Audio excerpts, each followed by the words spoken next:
Hello, everyone, and welcome to the third panel today. My name is Joe Robinson. I'm another member of the PCGamesN's team, and I'll be hosting this one. It's the W.A.S.D Curios section, and we've got a collection of wonderful indie games that are available here at the show. And I've got three panelists with me today to introduce themselves and their games, so we'll just start from my left. Hi, my name is Yambe Tam, and I'm one of the creators of 7100 AD Air. It's an experimental VR video game that's based on an island after Earth's sixth mass extinction, where you embody a wild bee and pollinate flowers in order to restore biodiversity. It's not been released yet, but if you visit us in the Curios section, you can sign up to our newsletter for more updates when it will be released. Cool. Hello, my name is Louis Torres Tailfer, and I am the designer and programmer of Zellige, the tile maker of Granada, which is a meditative, relaxing, mosaic-making game set in medieval Granada, where you play as a tile maker who has to decorate an entire Andalusian palace with traditional Islamic mosaics. It's currently under development. I'm hoping to release it sometime this year. And for the moment, the demo is playable on the show floor or available on itch. If you go to our Twitter page, @ZelligeGame, you'll find links for it there. Cool. Last but not least. Yeah. My name is Ewoud. I'm the main developer of SCHiM, which is a 3D platformer that takes place in the shadows. The game is still in development, but you can wishlist the game already and visit the demo on the Curios section. Excellent. Well, thank you for joining me. We're going to whip wrap right now, and we're going to play a trailer from Yambe's game. Sorry. Yep.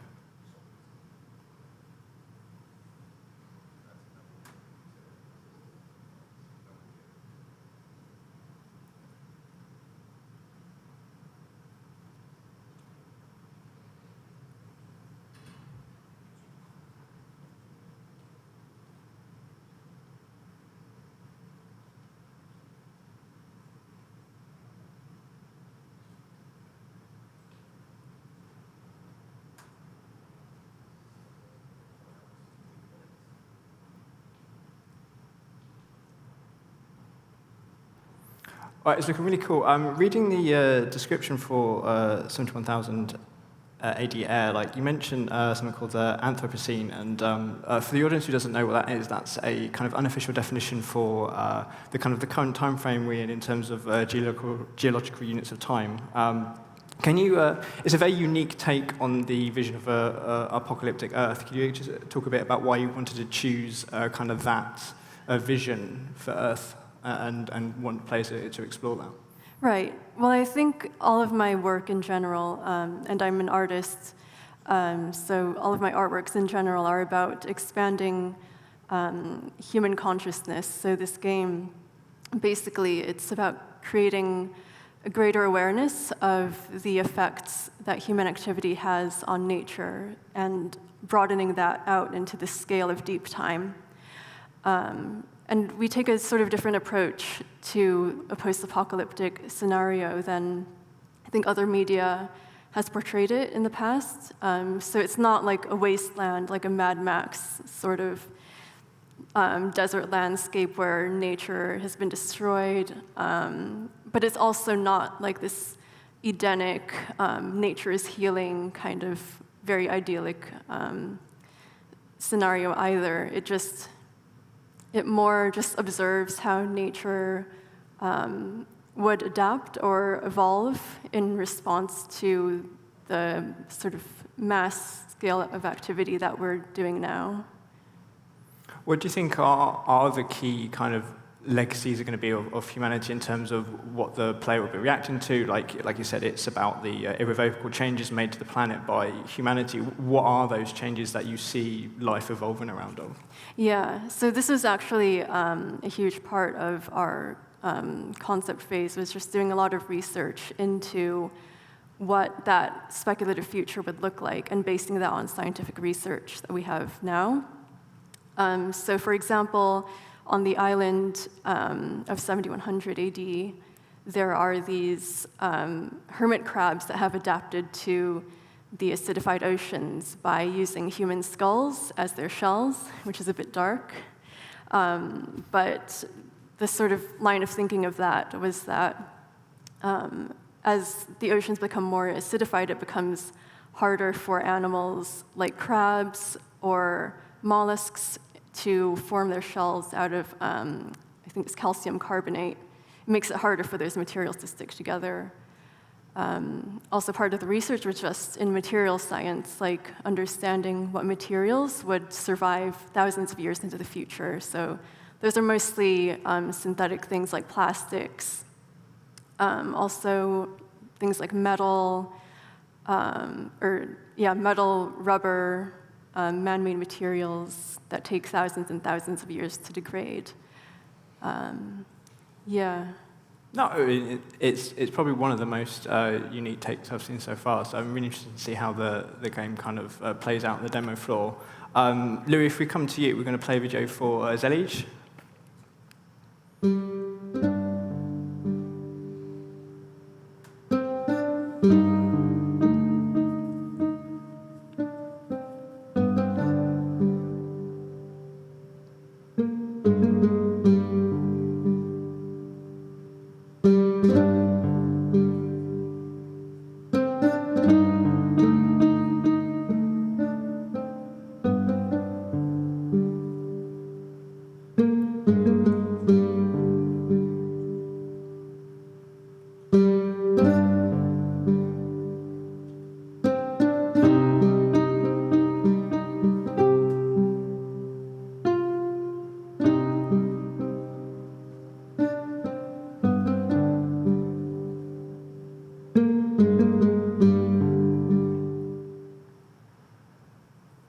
So you've made a very pretty game that's about, as you say, mosaics and tessellation.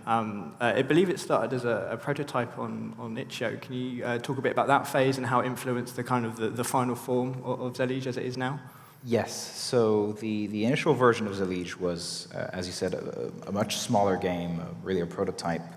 That was a browser-based game that I did for a module in the first year of my master's course at the National Film and Television School. And the goal of that module was just to do a single mechanic browser-based game that was rather small. So I thought that my single mechanic could be designing a mosaic and that the rest of the game would do the rest. So copying it, tessellating it, presenting it to you. So it was a really bare bones, rather simplistic appearance, kind of sober design, a bit modern, not at all diegetic, parchment-based like it is now. It didn't have exploration. It was literally just dots, lines, colors. That's it. And then come the second year of my degree, where I had to do a year-long grad project, I thought I might take that one and expand it to maybe what it should become, as in exploring a palace, being immersed in this historical era, and just to get closer to where the original designers of these mosaics were coming from, and just be in the same mind space and the same physical space as them when designing them. What made you want to kind of root it into the kind of the medieval part of it? The very kind of, it gives a very specific kind of cultural markers as well in terms of the palaces, the Islamic culture, stuff like that. What made you want to kind of go beyond just a pretty mosaic game and kind of really root it in that kind of setting? So the reason I initially did the first prototype, it already had the idea of being specifically an Islamic mosaic game, not just a geometric tessellation game. For really touristy reasons, I really liked the Alhambra when I visited it with my parents when I was a teenager. And having lived in the Middle East for a few years, I feel quite close to Arab culture and Islamic culture as a whole. And what I wanted to do with this game was set it in a specific era, the era of the Alhambra, when it was still being built, still being embellished, when Granada was the focal point of the arts and sciences in the Islamic world, with Baghdad being another focal point. But still show in the game that these mosaics are an art form that isn't specific to Morocco or southern Spain. It's cross-cultural across all the many cultures of the Islamic world. And one of the ways I do that is that the family whose palace you're decorating is a merchant family, and so they travel around the world a lot, and they have a lot of artifacts and souvenirs hidden in corners of their palace. And as you discover these artifacts, it'll add more color palettes to your selection that's available to you. And these color palettes are all taken from monuments from across the Islamic world, from Agra in India, Shiraz in Iran, Topkapi Palace in Istanbul, just across the breadth of all these different cultures. And I think if the game didn't have this kind of historical and cultural rooting, there wouldn't be much to differentiate it from a drawing tool, which is very good. But I wanted this historical slant, basically. No, that's really cool. Ewoud, we're coming to you now. We're going to play the video from your game, SCHiM.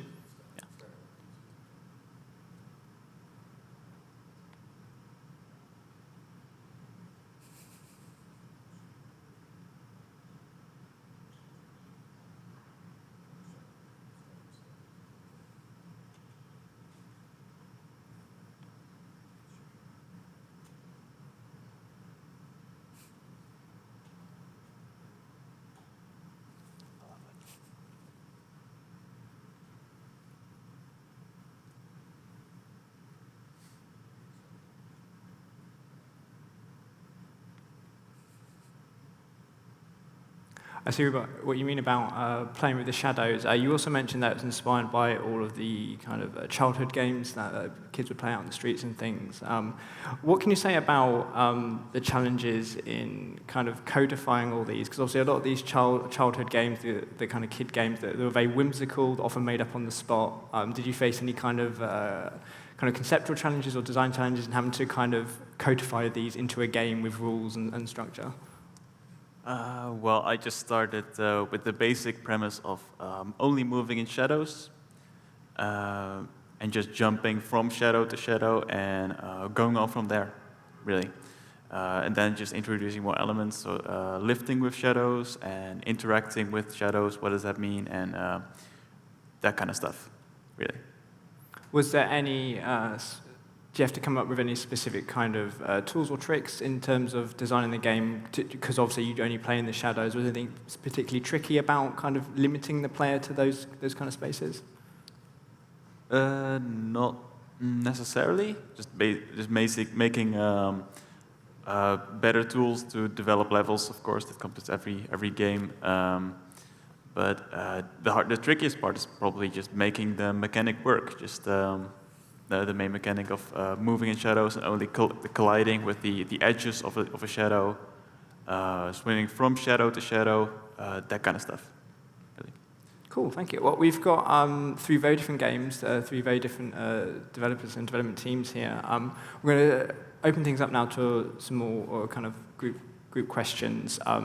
As indie game developers, in terms of making the specific games you're showing today, has been any specific kind of tool or trick that's helped you kind of get these games to the state they are now? I'm just thinking in terms of advice for the audience, any aspiring indie games developers out there. It's sort of the obligatory, advice question, but I'd be interested in kind of what you folk had to do to get these games to where they are now and kind of keep propelling these projects forwards. Yambe, if we'll start with you.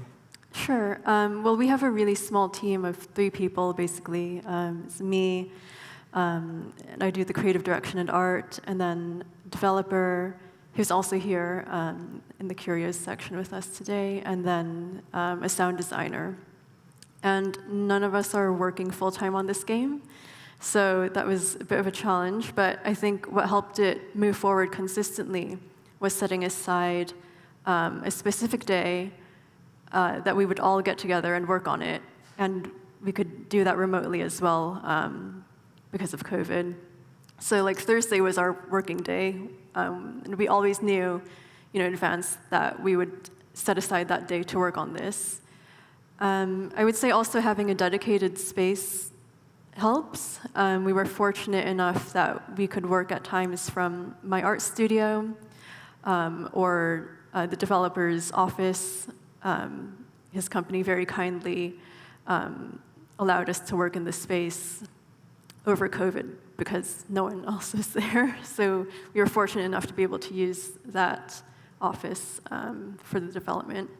And I think both those things really helped, also in terms of like having that mental separation from your living space and your working space, and the time when you're working on other things, other work even, and then time that's specifically for the development of the game. Lou, how about you? I think it's going to sound very old school, but there is something to be said with just running down your thoughts with pen and paper at the beginning of the project, throughout the project, after the project. There's rarely been a time where stuck on a bug, stuck on a design problem, stuck on something I knew I wanted in the game but wasn't sure how to put it in. There was rarely a time where just writing it out, sketching it out on paper didn't help. It's not exclusive to video games, of course. It's any design project, any artistic process as well. But it is just, to me, it's still impressive how I might have tried thinking about it so many different ways, but just writing it down, sketching it out really helps to move forward. Ewoud, how about you? Did you have to jump through many shadows to help in your game? Well, I have some advice for like starting indie game developers. So what I would recommend is make smaller and a lot of projects, and also try to release them and publish them on the internet. So it's like it doesn't have to be very spectacular. It could be just a small web demo, but just having that out there on the internet, and also just it also makes you think of how they will use it, because you won't be there when they use it. You don't know where they are. You don't know who that is. They will have to figure it out for themselves, and so you won't be there next to them to explain how your demo works and stuff. So it also makes you think how to make something, just polish something up and make some for people to understand on their own. Yeah. Oh, cool. Following on from your point on kind of releasing it and kind of publishing games, discoverability is a huge kind of thing in indie game development. You know, just getting your games in front of people. Louis, you were on itch for a bit, so you know something about that platform. But I just wonder what you folks could say about what you think of discoverability currently, especially post-pandemic. You know, if you just look at Steam, for example, they've got their Steam Next Fest, where they try and shove a bunch of indie games in front of people in kind of a set week, and there are other new ways to discover indie games now across other platforms. Like, how do you feel that your game has a better chance of being discovered now than maybe you did a few years ago? Like, what are your observations on the kind of the market right now and how indie games get discovered? I don't know if I can really speak to that, because mostly the work I make gets shown in like an art world context, so at art galleries or museums, and that's been how I've been able to build an audience and interest in the work.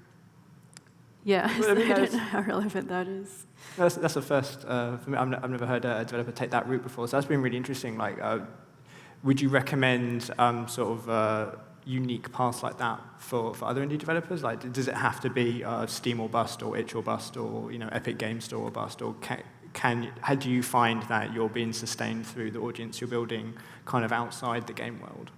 Yeah, it could be, because I think the art world is paying more attention to video games as a creative medium more and more, and I think because of tools like Unity and Unreal, it makes it easier for people with I don't really have a background in programming, but it makes it easier for people like me to have a hand in creating games. So yeah, and I think there are more and more art institutions who are specifically interested in digital art and interactive art. So like here in London, there's Arbite Gallery. And last year I was part of a fellowship at FACT Liverpool in conjunction with Durwood Arts. And so the very first game that I completed was shown there and funded through them as well. Oh, that's really cool. Louis, as mentioned, you have experience with itch, but have you been looking at any other kind of platforms to get Zellige to cover? So as of now, the Zellige demo is only on itch for the moment, but we're still studying where we'll release it. It'll be on PC for the time being, that's for sure. But I think any advice in terms of discoverability would be that whichever platform or platforms you do intend to go for, just make sure you always coordinate really closely with your marketer. Just make sure that you're always having open and honest communication with them. Because the last thing you want is there to be a disconnect between the image that people have of your game and what you think your game is. There will be slight differences in approach and slight things that some people will latch onto or not latch onto that you will not even have considered sometimes. But as long as you are honest as to what you think their game is, I think your audience will find you. But I'm not that experienced, if I'm being honest. So. No, that's fine. Ewoud, how about you? What's been your kind of experience and observation so far? On discoverability? Yeah. On the stores? Yeah, so I haven't published many games I have on mobile, I have done that. But for this game, for SCHiM, I really focus on, because it's not out yet, but I do focus on getting it out there on of getting the word out there on multiple social media areas before the launch. Yeah, I think that's my sort of advice. Get out there on multiple, on Twitter, Reddit, and also just make an itch and Steam page as soon as possible. Get those wish lists, mailing lists, important. Just very important leading up to launch. Have you found it different working in the mobile space versus working in the kind of the PC or kind of indie space here? Yeah, well, when I was making those mobile games, I didn't. They weren't very like on a professional level. But then again, what I was talking about earlier, making many projects, and they don't have to be a success, of course. With these mobile games that I made, they weren't exactly huge successes, but I did learn a lot from them, and also getting them out there on the Play Store for people to download, and that has also helped. And with that, I didn't do a lot of marketing. So when I released them, they didn't get much traction. So yeah, that's what I'm doing with SCHiM. I'm focusing a lot more, spending a lot more time and effort into that. Yeah. We've spoken a bit about advice for aspiring indie developers, but I'd love to hear your perspectives on kind of what your long-term ambitions are in this space. But people get into game development, especially kind of the indie scene, for all kinds of reasons. Some people want to transition to AAA or something bigger. Some people just want to keep making art for as long as they want, and some people kind of exist in between.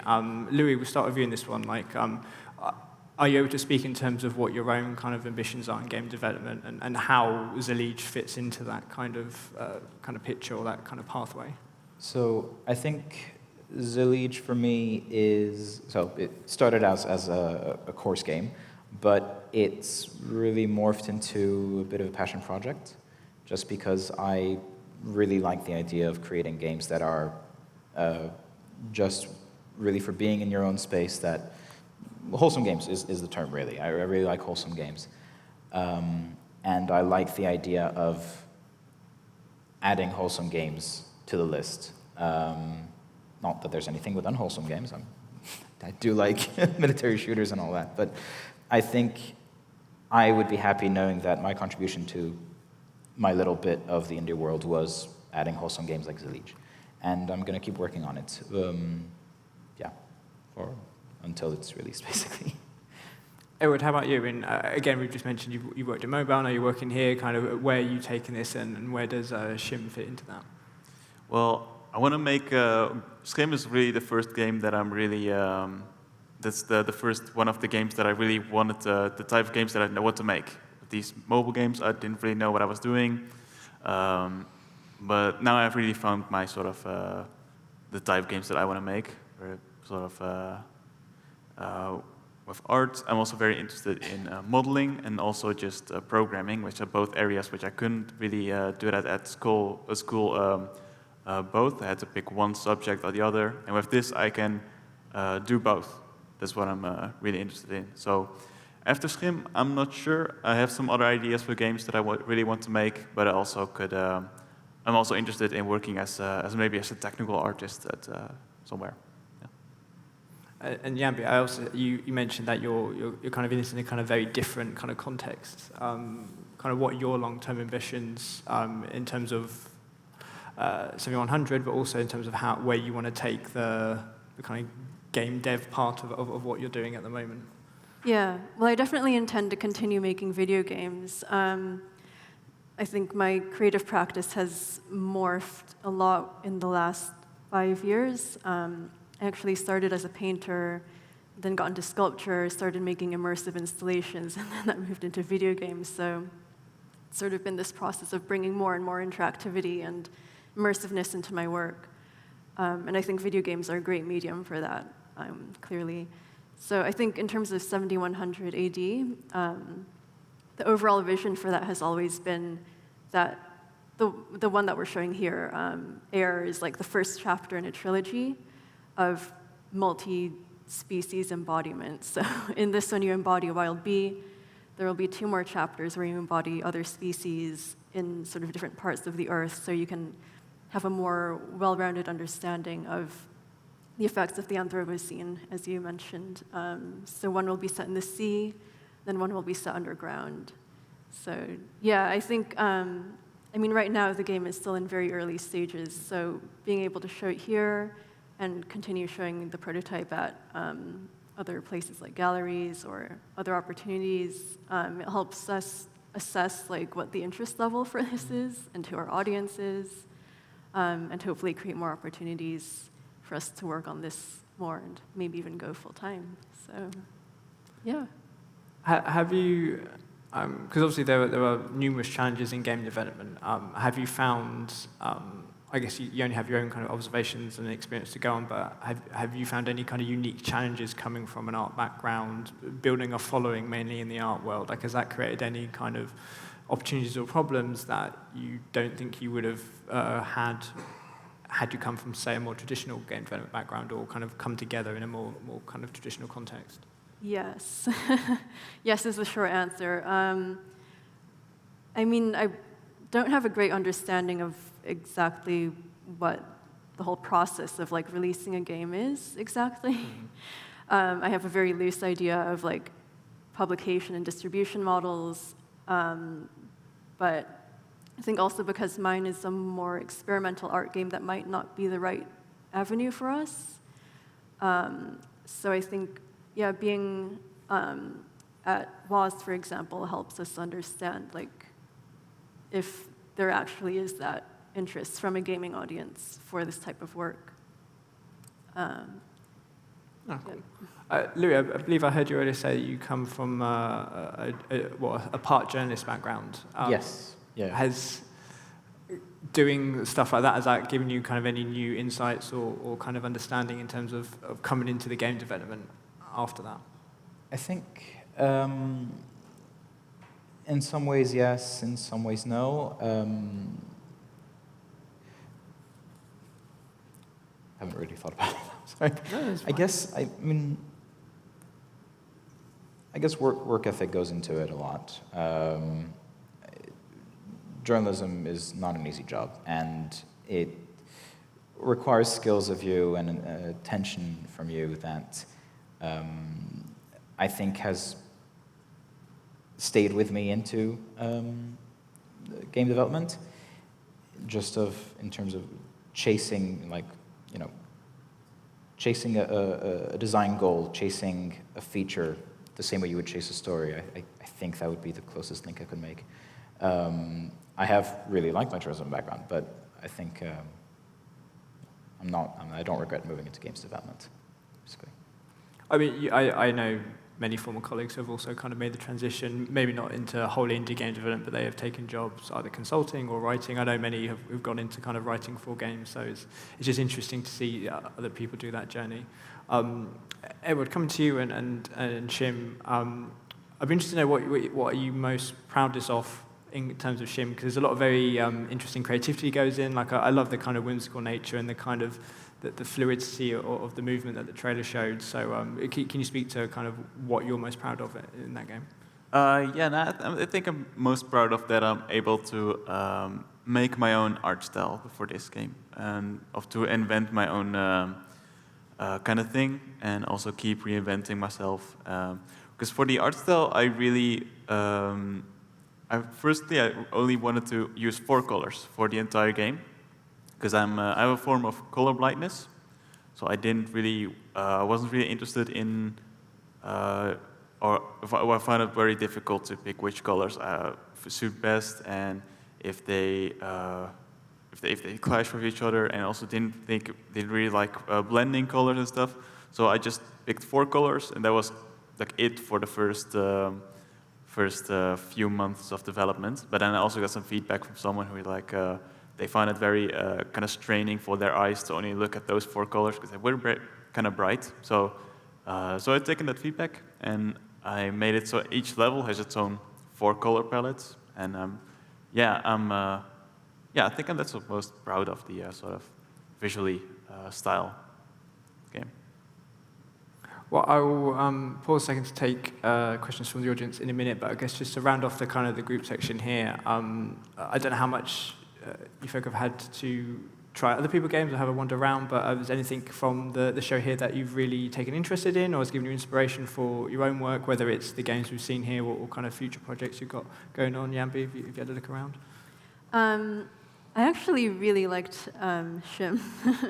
When I was watching the other trailers for the other games and Curios, that one really resonated with me. I think because I was a kid who played a lot of those types of games, sort of growing up before the internet.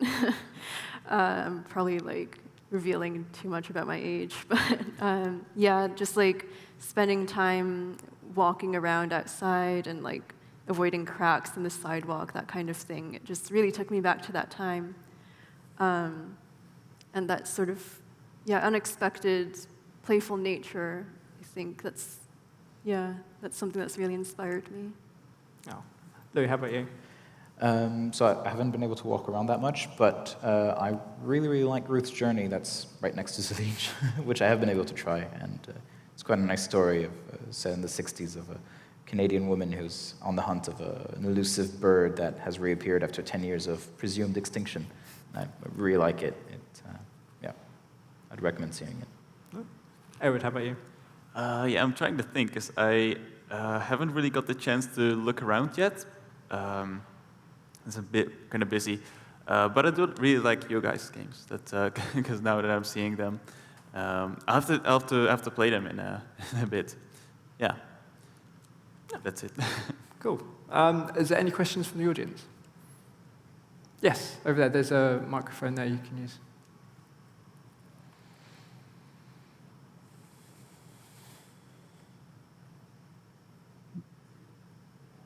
Question for the creative art director. So you're in a team of 3, and so you're the lead artist. Do you have any methods, like set methods for resolving artistic differences, or not artistic differences, like choices that you have to make in the process of creating something where people have different opinions for how it should look? Yes. I wouldn't say I have a set process for that. I think designating someone to be the creative director, someone to lead in that direction, it definitely helps set those boundaries. That being said, the other people in my team also have artistic backgrounds of their own. So, of course, they come in with their own ideas for the game. And so, yeah, it's normally just a process of like talking that over, seeing what resonates with everyone. Yeah, that's basically it. That's good. Do we have any other questions? Yes.